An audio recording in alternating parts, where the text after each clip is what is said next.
Invité du week-end, c'est un rendez-vous qui vous est de plus en plus familier. Merci d'être les nôtres et bienvenue dans ce nouveau numéro.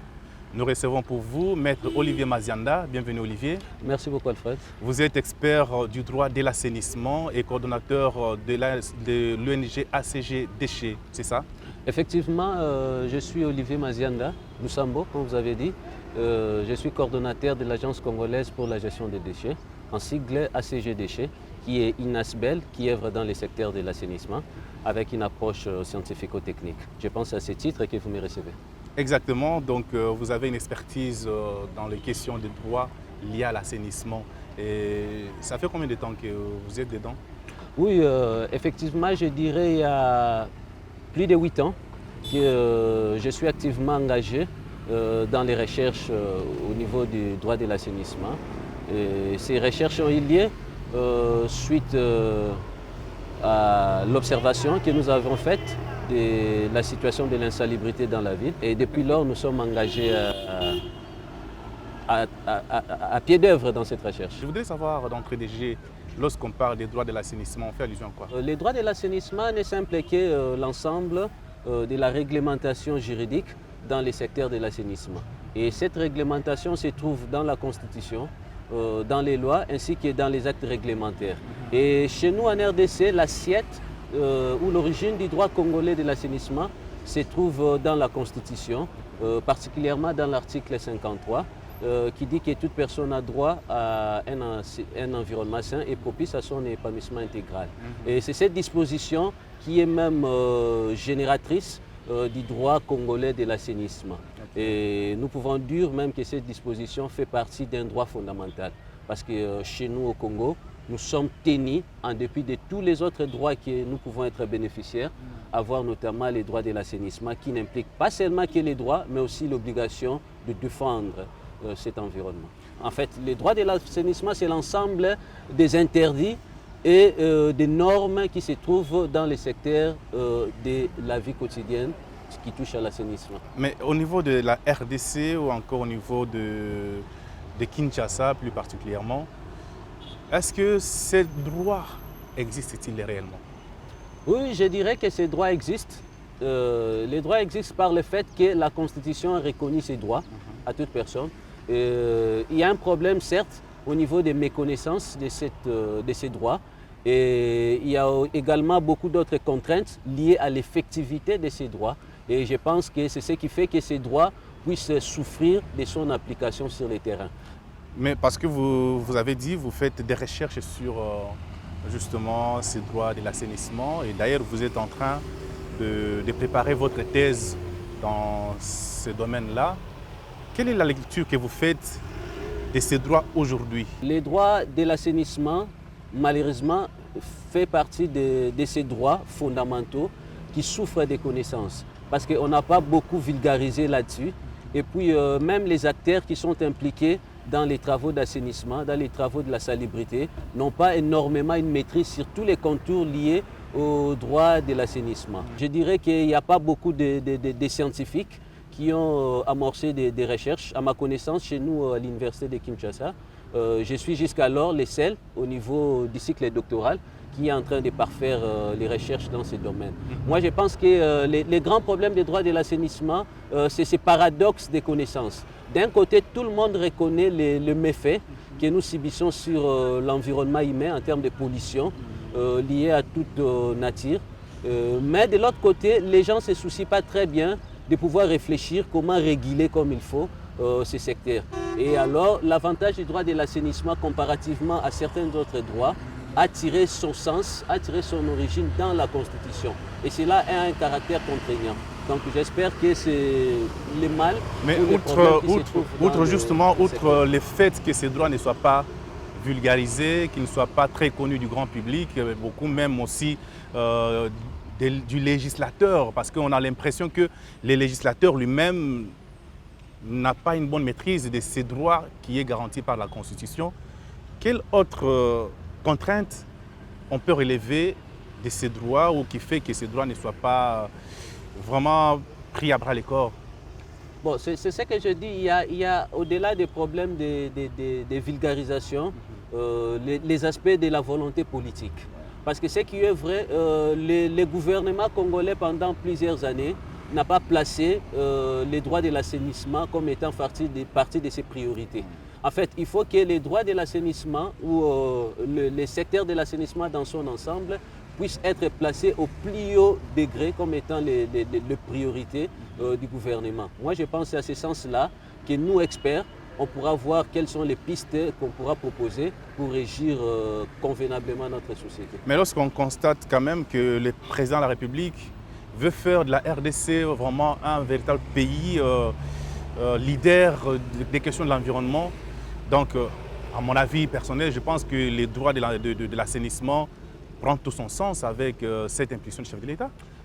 Je suis d'accord avec vous, Alfred. D'ailleurs, je suis très content. Je souhaite qu'on se tutoie, hein, parce qu'on se connaît quand même. Il ne faut pas qu'on reste dans les vous. Il n'y a pas de souci. Voilà.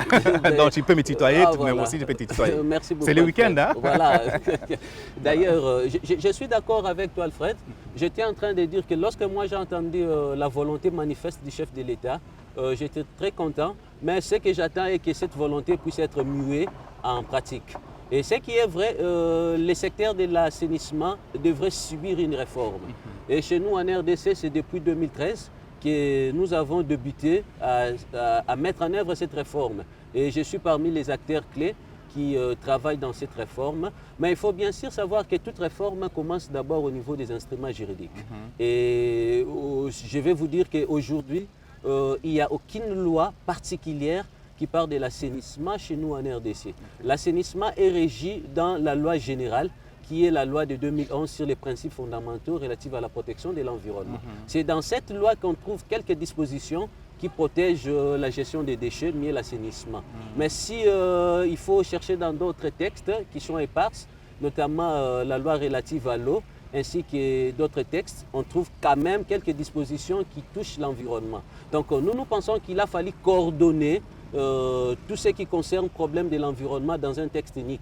C'est à ce sens-là que j'ai été choisi par le gouvernement congolais comme un des co-rédacteurs des projets de loi sur l'assainissement qui est en cours de validation au niveau du gouvernement. Maître, mais y a-t-il une différence entre la loi sur l'environnement et les droits de l'assainissement? Oui, en fait, la loi sur l'environnement n'est qu'un aspect du droit de l'assainissement. Okay. Parce que les droits de l'assainissement ne se limitent pas que dans la loi. Les droits de l'assainissement partent au-delà de la loi. On prend même les aspects judiciaires de l'assainissement, les condamnations, les comportements, la régulation, l'ordre public, tout ce qui touche à l'assainissement.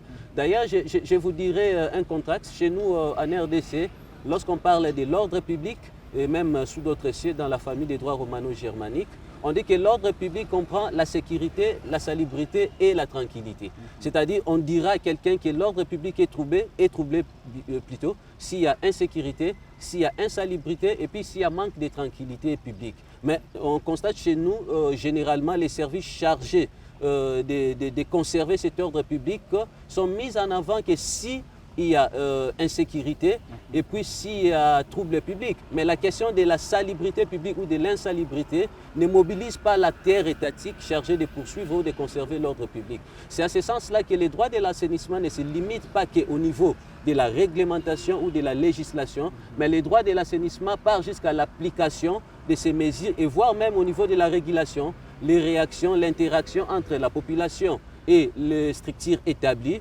la relation entre les structures du gouvernement ainsi que les autres structures, voire même au niveau des cours et tribunaux, comment est-ce qu'on dit les droits en matière de l'assainissement. Donc voilà en somme tout ce qui constitue... Mais est-ce que les droits au Congo, les droits est dit en matière de l'assainissement? C'est regrettable, cher Alfred. Je vous dirais qu'aujourd'hui, s'il y a un droit qui est trop violé, je dirais que c'est les droits de l'assainissement. Chez nous au Congo, nous voyons comment la pollution est en train de se passer. Il y a la pollution des eaux, il y a la pollution de l'air, il y a la pollution des sols. En fait, nous avons toutes sortes de pollutions. Et à côté, il y a les textes quand même. Quand bien même nous disons que les droits de l'assainissement en termes de la loi relative à l'assainissement, une loi unique n'existait pas. Mais il y a quand même des textes éparses qui existent et puis qui réprimandent ces comportements. Malheureusement, nous constatons que l'autorité publique chargée de dire les droits, l'autorité judiciaire particulièrement, n'est pas trop mobilisée et nous nous posons la question, est-ce qu'il y a une question de connaissance où il y a une question de ne pas prioriser ce secteur vital qui quand même dépend de nos vies humaines. Et nous avons effectué quelques recherches là-dessus.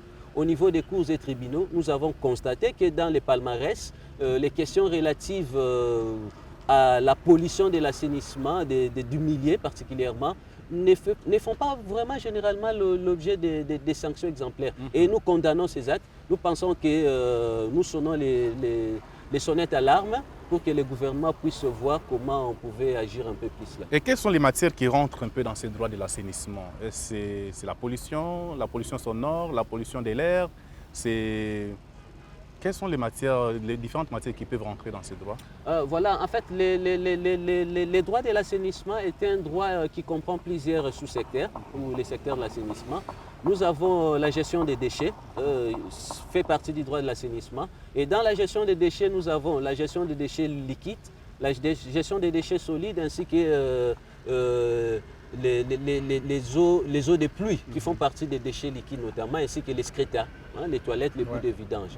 Et puis à côté, nous avons aussi la question qui touche à la lutte antivectorielle, tout ce qui est nuisance sonore rentre également dans l'assainissement. En fait, les droits de l'assainissement ne se limitent pas que simplement dans la gestion des déchets, mais part aussi dans ce qui consiste la lutte antivectorielle, mais également la nuisance sonore. Quelqu'un, par exemple, qui a construit sa maison le long d'un cours d'eau et dont la défécation est rejetée directement dans une rivière, cette personne empiète directement sur le droit de l'assainissement? Effectivement, d'ailleurs, ça fait partie de ce qu'on appelle la pollution des eaux. En fait, la pollution des eaux est définie comme étant le fait de lancer dans les eaux ou de jeter dans les eaux toute substance de n'importe quelle nature qui nuit à la qualité de cette eau. Donc, je pense que le fait de verser les eaux des toilettes ou de faire une défécation, de pratiquer une défécation dans les eaux, tombe dans ce qu'on appelle l'infraction de pollution des eaux et qui est punie fermement par la loi congolaise. Malheureusement, on voit que c'est devenu monnaie courante, mode de vie pour la plupart des gens qui sont le long de rivières, de cours d'eau, sans être inquiétés. Effectivement, c'est à ce sens-là que nous appelons à plus de responsabilités de l'État pour pouvoir reprendre sa place. Parce que lorsqu'on légifère, la logique est qu'il ne faut pas se limiter dans la légifération. Il faut aussi voir si et seulement si les contraintes qu'on a mises dans les textes sont en train d'être respectées dans la pratique. C'est ça même l'objet du droit de l'assainissement. Je vous ai dit que les droits de l'assainissement ne se limitent pas que dans les aspects normatifs. C'est tant même dans les aspects pratiques. Voir comment est-ce que les textes sont en train d'être appliqués et voir même les degrés de l'effectivité de ces textes. Et je vous dirais rapidement que les droits de l'assainissement en RDC jusqu'alors paraît presque ineffectif, suite surtout à la mise en œuvre des décisions qui ont été prises au niveau des autorités compétentes. Mais à ce niveau-là, où se pose le problème concrètement? Est-ce que c'est le législateur lui-même ou c'est les cours et tribunaux qui ne sont pas en mesure de mettre en pratique leur connaissance sur cette loi et sur ces droits? J'étais en train de dire tantôt qu'il y a une sorte de méconnaissance. Cette méconnaissance est due aussi aux enjeux.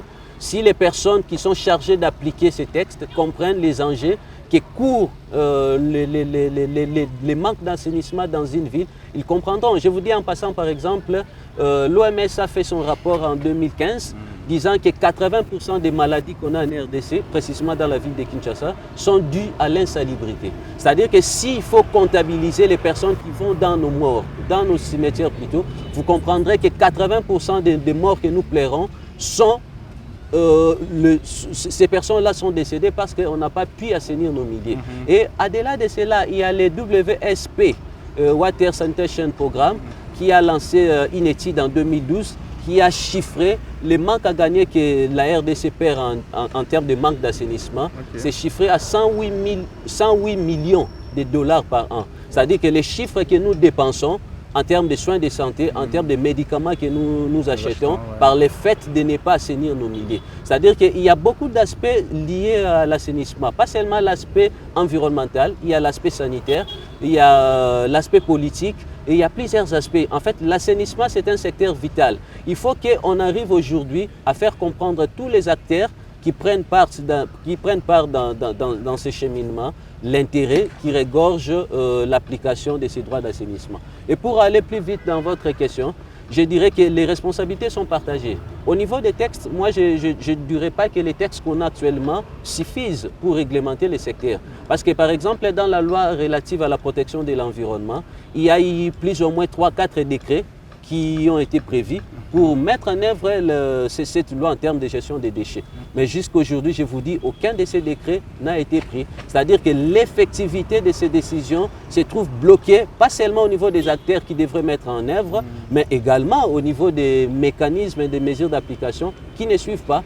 J'ai échangé dernièrement avec un magistrat qui me dira, mais comment je peux contrôler quelqu'un qui, entre guillemets, commet une infraction en termes de pollution, si et seulement si il n'y a pas de normes bien réglementées. Et ça, c'est aussi un problème, parce que c'est depuis 2011 qu'on attend qu'il y ait un décret pour déterminer les normes sur la réglementation du secteur des déchets. Ces normes n'existent pas. Il n'y a pas de normes sur l'importation des déchets dangereux. Il n'y a pas de normes sur les déchets radioactifs et nucléaires. Donc, c'est-à-dire que tous ces problèmes font qu'on ne puisse pas arriver à cette effectivité. Donc, mais qu'à cela ne tienne, les acteurs judiciaires ont également une responsabilité d'appliquer ne serait-ce que les mesures qui sont déjà plus ou moins claires. Et au niveau du pouvoir public, il faut aussi donner les moyens à l'administration de l'environnement et mettre en place les mécanismes de sensibilisation et de l'éducation à l'environnement pour pouvoir conscientiser la population sur les méfaits qu'ils peuvent subir s'ils ne parviennent pas à assainir leur milieu. Lorsque vous circulez dans la cité, par exemple, vous trouvez dans un garage quelqu'un qui fait ses travaux mécaniques et à un moment donné, les huiles utilisées par exemple dans ces garages sont déversées dans les rivières. Ça constitue quand même une infraction par rapport à ces droits que vous évoquez. Effectivement, c'est ce que je suis en train de dire. Que ça soit jeté par terre parce que ça finit souvent par atteindre la nappe phréatique. Effectivement, ce n'est pas pour rien que les législateurs ont parlé de la pollution du sol. La pollution du sol, c'est le fait de jeter dans le sol des substances qui vont nuire parce qu'il y a la nappe qui sera attaquée. C'est-à-dire qu'en dehors de la pollution du sol, il y a la pollution de l'air. Je vois aujourd'hui les gens qui allument le feu n'importe où.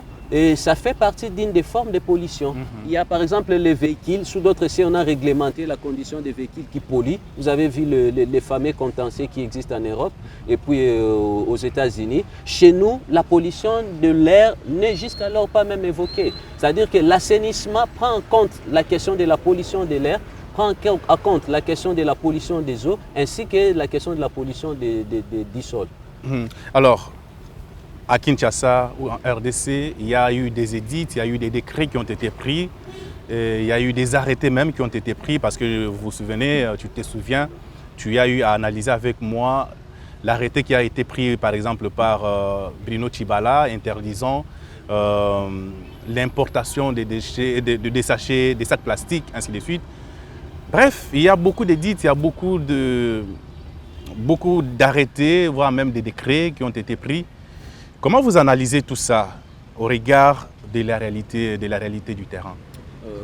Merci Alfred. D'ailleurs, vous vous en souviendrez que j'étais le premier à pouvoir analyser et à dire très haut, sous votre micro bien sûr, que les décrets de l'ancien Premier ministre Tshibala ne pouvaient pas s'appliquer. Et avant ces décrets, après sera égal après ces décrets. Et nous en sommes là. Hein. C'est ça la réalité, ouais. Parce qu'on a regardé ça dans un œil d'un expert.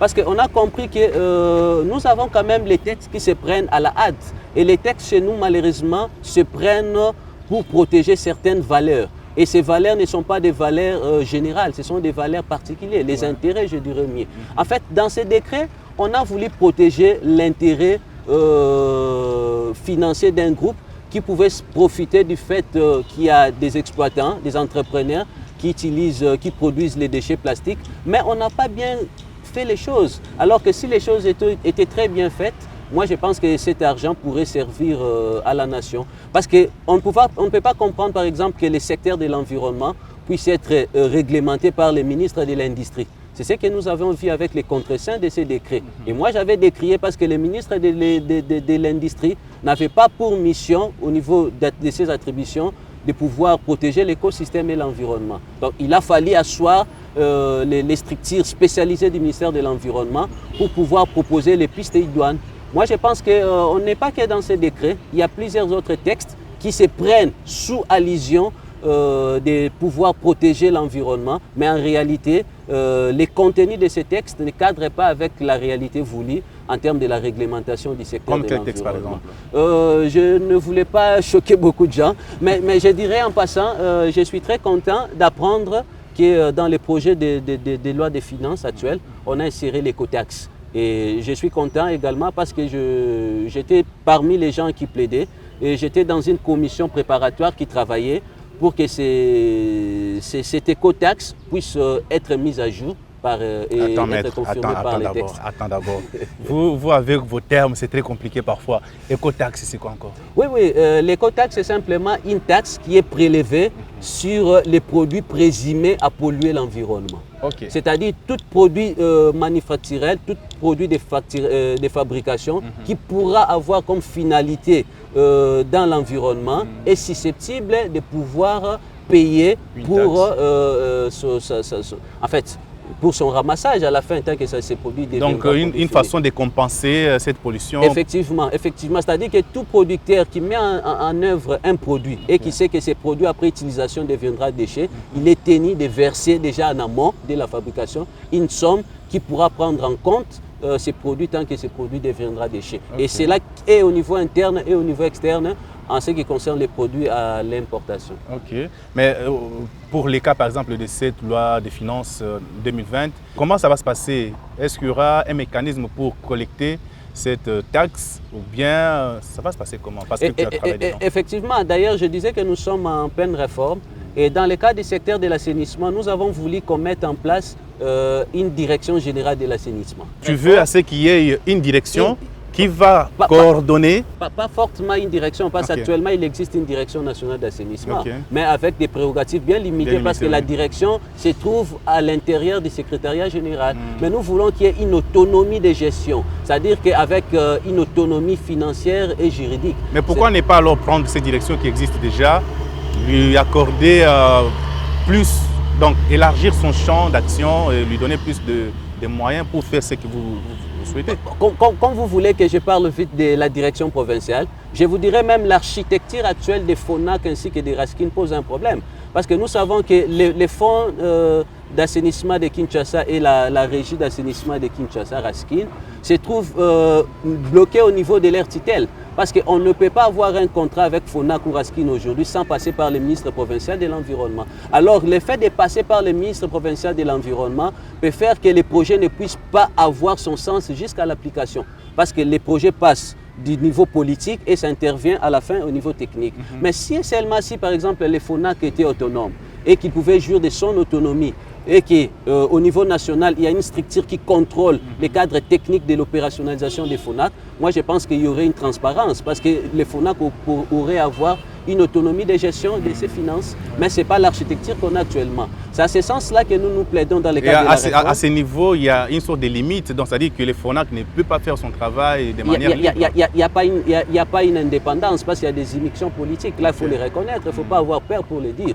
On a vu ce qui s'est passé avec RATPK et consorts, parce que tous les projets que le gouvernement provincial pourra signer doivent d'abord transiter au niveau du gouvernorat dans son cabinet ou encore au niveau du ministère provincial. Alors, les structures d'assainissement qui est RASKIN et FONAC interviennent simplement au niveau technique, mais des fois avec tous les moyens qui sont déjà dépourvus. Mais les politiques par ces trajectoires-là veulent voir quand même clair dans ça. Mais c'est ça les mal, c'est ça les mal, c'est ça les mal. Ce que nous attendons des politiques, ce n'est pas les immixtions dans la gestion, mais c'est par contre l'impulsion de la volonté. C'est ce que nous attendons plus des politiques. Les politiques ne pouvaient pas s'y en ce qui concerne les aspects techniques. Vous voyez, on sait comment RATPK a été géré, on a plairé projet Paro et consorts. C'est parce qu'il y a eu beaucoup d'immixtions politiques. Mais c'est cette même architecture qu'on trouve peut-être au niveau national. C'est pour cela, nous, dans le cadre de la réforme, on a voulu qu'il y ait une direction générale qui pourra peut-être être la mutation de la direction nationale de l'assainissement ou pas, mais qui est une direction avec une autonomie qui ne dépend pas directement des tutelles, bien sûr, mais pas des injonctions du ministre de l'environnement. Et cette structure nationale aura une répercussion sur les directions provinciales. Notamment, on cherche à autonomiser Raskin en ce qui concerne sa gestion technique et que Raskin ne puisse plus être redevable techniquement au niveau du ministère provincial de l'environnement, mais par contre redevable techniquement au niveau de la direction nationale de l'assainissement qui sera mise en place. Il y a aujourd'hui Kinshasa Bopeto qui est en train de fonctionner et dont un axe est beaucoup plus orienté vers l'assainissement.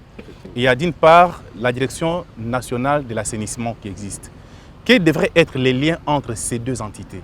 J'ai l'impression de comprendre que des fois, Raskin est en train de faire au-delà de ses prérogatives et que la direction d'assainissement aussi n'arrive pas à s'imposer comme étant une direction nationale. C'est parce qu'il n'y a pas une bonne clarification en termes de réglementation. C'est à ce sens que nous plaidons qu'il y ait une réforme pour pouvoir réguler. Et en passant, je dirais, la Raskin n'est qu'une des directions provinciales, comme on peut avoir une direction provinciale à Kananga, on peut avoir une direction provinciale à Lubumbashi et consorts. Mais au niveau national, c'est la direction nationale de l'assainissement qui gère toutes les directions provinciales. En fait, la Raskin devrait travailler en concertation avec les plans mis en place par la direction nationale. Et ces plans existent? C'est la question à poser aux animateurs. Mais c'est que je sache, la direction d'assainissement a des normes, a une politique nationale qui existe depuis 2013, a une stratégie nationale qui est en cours de validation. Il a fallu qu'il y ait maintenant des échanges probants entre ces deux structures et que chacun joue réellement son rôle. Non, ça c'est super bien. Je pense que nous recevrons sur ce plateau également Madame Pascaline qui gère cette direction, pour nous dire un peu comment est-ce que son entité travaille ou compte travailler avec Kinshasa Bopeto et comment cette entité travaillera avec les autres directions au niveau provincial, ainsi de suite. De plus en plus, il y a les recyclages qui paraît comme la solution magique pour lutter efficacement contre l'insalubrité, surtout dans la ville de Kinshasa. C'est devenu presque une chanson où chaque personne sait qu'il faut recycler, Mais en tant qu'expert, ne penses-tu pas qu'il y a nécessité, si la loi n'existe pas encore, d'avoir une loi sur les recyclages pour question un peu d'encadrer ces secteurs? Dans le cas de la réforme, nous avons plaidé pour qu'il y ait une loi sur l'assainissement. Et la loi sur l'assainissement est une loi thématique, une loi spécialisée sur tous les contours du secteur de l'assainissement. Et notamment la question du recyclage qui fait partie des problèmes de l'assainissement. À ce sens, les drafts de loi ou les projets de loi que nous avons soumis, je vous ai dit peut-être que j'étais l'un des co-rédacteurs, nous avons tenu compte de cet aspect des choses. Parce qu'aujourd'hui, les déchets qui pourra aller dans l'enfouissement, ce n'est que ce qu'on appelle les déchets inertes. C'est-à-dire que les déchets qui n'ont plus de valeur en termes de réutilisation ou de recyclage. Mais aujourd'hui, nous voyons que le monde tend vers ce qu'on appelle l'économie circulaire. D'ailleurs, dans le cadre de notre ONG, nous avons comme slogan « Les déchets n'est pas un mal, mais il est une richesse ». C'est-à-dire que les déchets ont une valeur ajoutée. On a vu dans cette ville comment les métaux, les fers, étaient en train de piler. Mais aujourd'hui, c'est difficile de sillonner la ville pour trouver les métaux. Parce qu'il y a toute une activité, tout un marché qui s'est créé par rapport à ce type de déchets. Moi, je pense que l'on pourrait l'adapter aussi concernant les déchets plastiques, par exemple, qui constitue un des fléaux dans nos villes congolaises.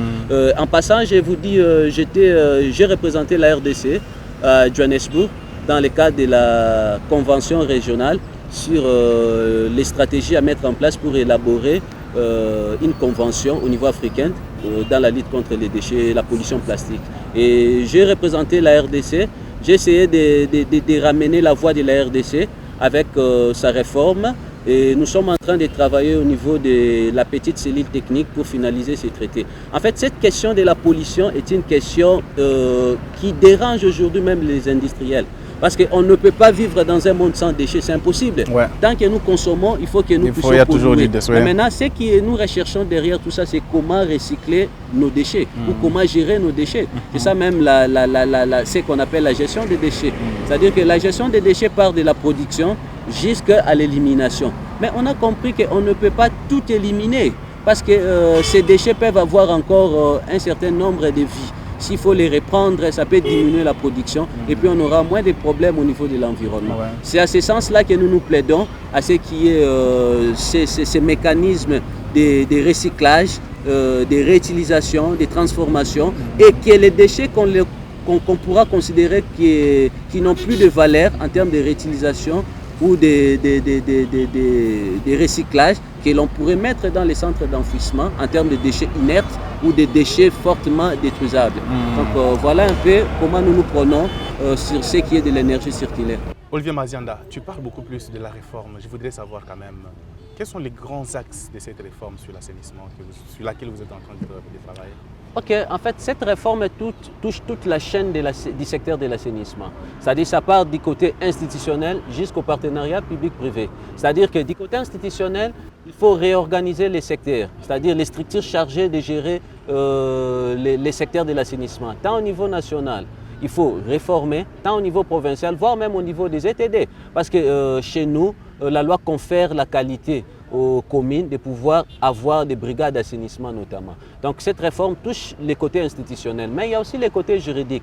Les côtés juridiques, il faut qu'il y ait la mise en application des mesures qui manquent, parce qu'il y a des mesures d'accompagnement qui devaient être prises, qui ne sont pas prises par rapport aux lois qui existent déjà. Mais pas seulement ces mesures d'accompagnement, il y a certaines questions qui n'ont pas été prises en compte. Mais il y a aussi la question d'harmoniser toutes les questions dans une seule loi, la question de la loi de l'assainissement. Donc tout ça fait partie de ce que nous appelons la réforme juridique du secteur. Mais il y a aussi les côtés économiques ou commerciaux, avec la libéralisation du secteur pour aller vers les partenariats publics-privés et inciter les entrepreneurs ainsi que les investisseurs à venir investir dans les secteurs des assainissements. C'est-à-dire que créer un climat des affaires propice aux investisseurs de pouvoir venir intervenir. Quel type d'investissement on peut mettre dans l'assainissement, par exemple, pour un privé, par exemple? Un privé, je dirais que le fait pour nous à Kinshasa de pouvoir produire plus de 9000 tonnes de déchets par jour, c'est déjà une manne pour un entrepreneur. Parce qu'avec les déchets que nous produisons, on peut faire la transformation pour qu'il y ait de l'énergie électrique. On peut avoir beaucoup de sous-produits. Avec les déchets qu'on a dans notre ville, on peut avoir plus de 40 entreprises de transformation. Ah bon? C'est déjà une très grande opportunité pour les entrepreneurs, alors que les matières premières ne sont qu'à côté. Ils n'ont pas du mal à trouver des matières premières. Je peux vous donner les cas des entrepreneurs qui ont crié à investir dans les secteurs des métaux. Ils ne regrettent pas aujourd'hui parce qu'ils ont eu la facilité de rencontrer les métaux dans tous les coins de la ville de Kinshasa. Et aujourd'hui, on n'en voit plus. Hein? On n'en voit plus. Donc cette pratique peut être transversée dans les autres types de déchets. Okay. Moi, je pense qu'il y a une opportunité. Mais en dehors de cela, il faut qu'il y ait une éducation environnementale, éducation assainissementale que moi j'appelle. Okay. C'est-à-dire qu'il faut aller vers une éducation, toute forme de messages, que ce soit de l'éducation météorologique, que ce soit les médias comme on est en train de faire avec vous, et renforcer les côtés sensibilisation. Et pourquoi pas l'inscrire dans les programmes scolaires au niveau de l'école maternelle, de l'école primaire, de l'école secondaire, voire dans les universités. Que nos élèves, nos étudiants comprennent les enjeux liés à la question de l'assainissement qui n'est qu'une question vitale et que leur vie, leur santé, leur économie en dépendent. Même la beauté et le prestige qu'on a parlé de Kinshasa la Belle en dépendent. Moi, je pense qu'il faut aller dans toutes ces chaînes pour pouvoir faire une bonne réforme. Mais aussi au niveau de l'enseignement supérieur, nous avons un manque criant de compétences dans ce secteur aujourd'hui parce qu'on n'a pas des structures spécialisées dans les secteurs. C'est-à-dire qu'ici, il faut créer des filières adaptées à l'enseignement de l'assainissement. Ça serait une bonne chose. Parce qu'à Kinshasa, nous avons l'Institut supérieur de santé de Croix-Rouge qui malheureusement ne forme que les techniciens d'assainissement dans les structures de soins de santé. Il faut adapter les enseignements ainsi que les filières dans toutes les couches, les secteurs des déchets. Donc c'est à ce sens-là qu'on pourra avoir une bonne réforme. Mais ne pas oublier les partenariats publics-privés. Il faut qu'il y ait l'exonération pour les entrepreneurs. Il faut promouvoir les start-up. Il faut promouvoir tout ce qui est économie des jeunes entrepreneurs sur l'assainissement. C'est à ce sens-là que la réforme est en train de toucher. Et vous en êtes où? Nous sommes au niveau de la validation. Et nous avons validé et c'est maintenant au gouvernement. Le gouvernement fait la première validation, si je ne me trompe pas, au niveau de sa commission juridique. Mais ça reste que ça puisse être adopté au niveau des conseils des ministres pour pouvoir prendre les dispositions utiles. Parce que déjà au niveau du conseil des ministres, on a annoncé la tenue prochaine d'un forum sur l'assainissement. Pensez-vous que cette question vaut donc son pesant d'or pour être abordée lors de ces forums?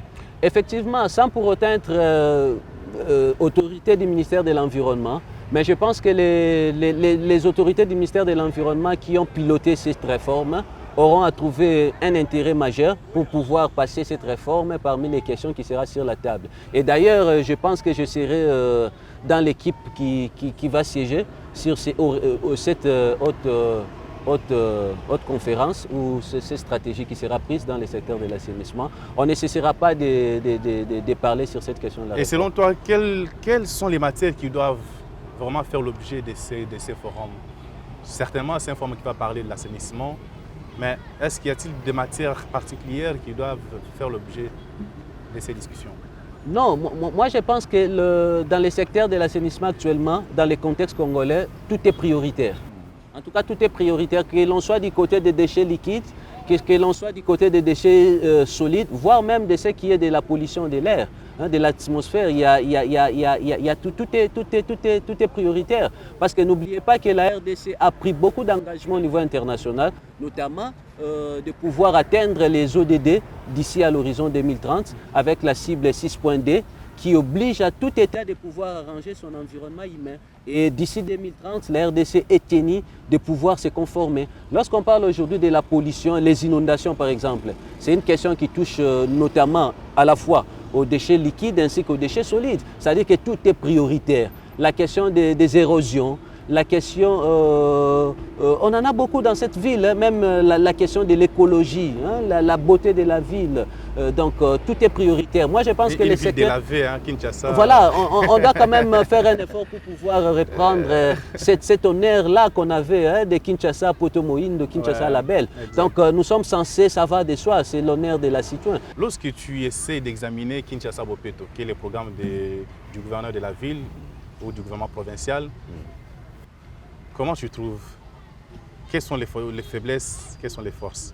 En tant qu'expert, bien sûr, hein, ça c'est de toi à moi. Hein. Ça c'est vrai.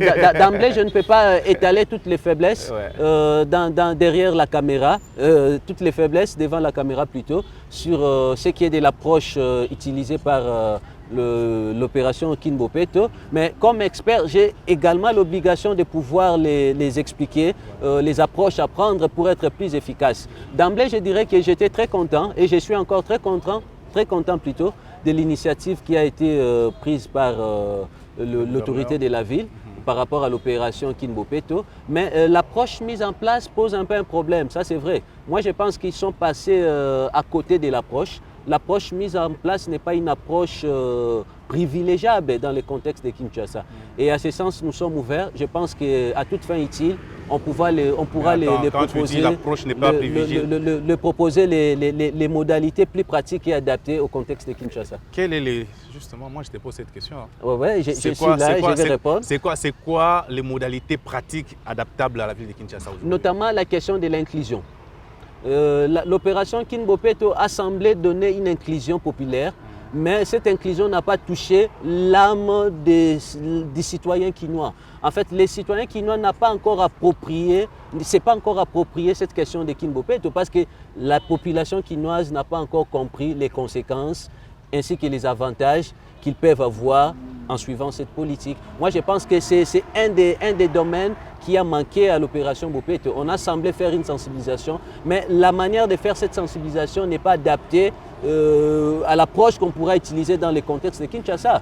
N'oubliez pas que dans cette même ville, on se souvient encore de l'opération Salongo, où tout le monde sortait les samedis, travaillait, on abandonnait les bureaux. Parce qu'on se disait qu'il y avait une coordination adéquate, mais il y avait aussi les fouets qui suivaient là-dessus. Et toute autorité a été impliquée. Aujourd'hui, on est parti de l'opération Jeton de présence. Il ne faut pas qu'on se les cache. Hein. Il y a même les acteurs policiers qui circulent les marchés, qui circulent les rues pour prendre les 200 francs de jetons. Mais dites-moi, quelqu'un qui a donné 200 francs, comment il va encore travailler? Et au niveau de la ville, des communes, on voit comment ça se passe. Au niveau de la ville, on voit comment ça se passe. Il faut réimpliquer tout le monde, il faut qu'il y ait une inclusion dans le sens de la sensibilisation et puis voir qui est adapté et qui est compétent pour faire quoi. Donc je pense que j'ai beaucoup de propositions que je réserve aux primaires des autorités de la ville. Tu penses qu'il faut donc annexer à cette approche personnalisée un fouet? Pas forcément. On sait que chaque opération publique a toujours un caractère contraignant. Ça, il ne faut pas en oublier. C'est-à-dire que les caractères contraignants ne peuvent pas être en amont, mais les caractères contraignants interviennent comme étant les derniers remparts. C'est-à-dire qu'on ne peut pas en amont aller vers le fouet, mais il faut aller vers la carotte. Et si la carotte ne s'est pas bien mangée, on peut maintenant sortir les bâtons. Donc moi, je pense qu'il faut faire les deux, mais d'une manière bien adaptée. Et à ce sens, je vais vous donner un cas type. Par exemple, pour Kinshasa, j'en ai beaucoup en termes de modèles. Et nous comprendrons que vous comprendrez plutôt que la ville de Kinshasa regorge plusieurs églises, que je ne sais pas même faire la statistique ici. Donc, dans chaque avenue, nous avons au moins une église. Et nous savons quel est l'impact psychologique que les pasteurs, les imams ainsi que les prêtres ont sur leurs fidèles. Si et seulement si, par exemple, la coordination de King Bopeto par l'impulsion du gouverneur lui-même pouvait collaborer avec toutes ces églises, toutes ces paroisses, avec ces mosquées, pour pouvoir les impliquer dans l'opérationnalisation de King Bopeto, je pense que ça serait déjà une très bonne manière d'aller dans la sensibilisation. S'il faut dupliquer cette expertise au niveau des écoles, éduquer nos enfants, éduquer nos étudiants au niveau des universités, je pense que la sensibilisation pourrait avoir un écho favorable. Il suffit que chacune des églises puisse prendre cette responsabilité, dire à ses fidèles de nettoyer, ne serait-ce que devant, sur l'avenue de leur église et devant leur parcelle. Je pense que le problème pourra déjà trouver une résolution. Merci beaucoup, Maître Olivier. Un clin d'œil particulier à tous nos téléspectateurs qui nous suivent depuis la cité de Kenge, chef-lieu de la province du Congo. Et j'imagine même que mon invité est de là, c'est ça? Voilà. Voilà, donc mon invité est originaire de là. Donc vous êtes nombreux à pouvoir nous appeler depuis Kenge, que vous soutenez ce que nous faisons. Alors nous sommes ensemble avec vous. Nous vous fixons rendez-vous pour la semaine prochaine. D'ici là, portez-vous bien. Bye bye.